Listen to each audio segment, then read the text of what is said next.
Alright gang, it's your old friend, the host of the worst. And today we're going to review another stinking shit bomb of failure, The Creeping Flesh. The worst movie I've seen that has both Christopher Lee and Peter Cushing in it. Basically, Christopher Lee and Peter Cushing are two related competing doctors. I guess they're trying to get this prize that I've never heard of because it doesn't exist. Oh, this. And it's called the Richter Prize, and it's a ton of money. It's basic scientist versus scientist. But unfortunately, this movie is heavily muddled up by poor editing. I mean, this movie is like comparing the pacing of this movie to a slug is like comparing a jet to a rocket. This movie just nothing. One of the main reasons this movie sucks is not much of anything really even happens. And there's interludes with Peter Cushing and his daughter's life that don't really have anything at all to do with the movie whatsoever. I mean, this movie's like this movie is worse than the time Xi Jinping got drunk in a all-night lo mein bar. I mean, this movie is just bad, period. Which is sad, because it has a really interesting idea, and it has Peter Cushing and Christopher Lee.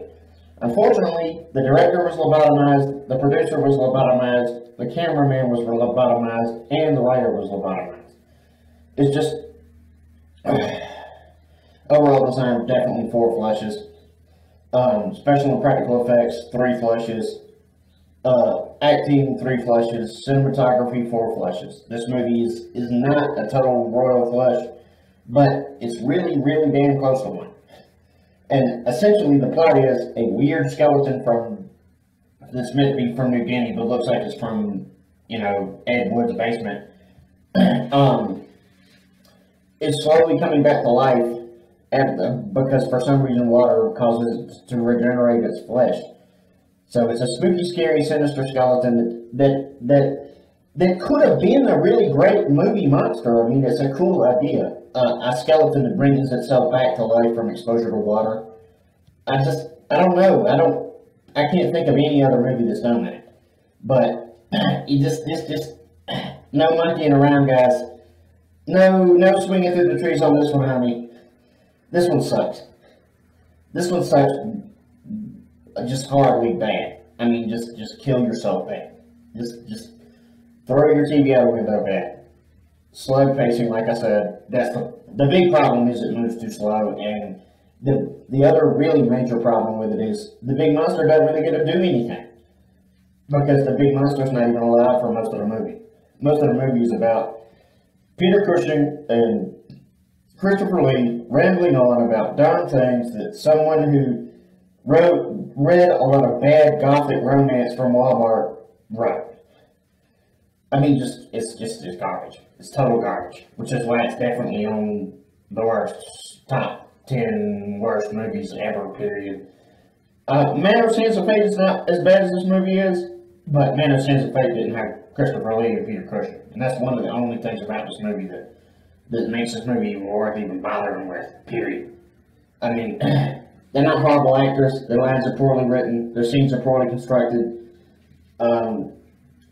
Like I said, the monster doesn't really do anything. It's not really that scary, actually, once it finally does rise from the dead and float around doing things. It doesn't really do much except kind of slowly walk around. See, very early in the movie, in a test, Peter Cushing cuts the creature's finger off and exposes it to water to see what will happen. And I guess once it comes back to life somehow, eventually, when Christopher Lee tries to steal it, I guess somehow it knows where its finger is.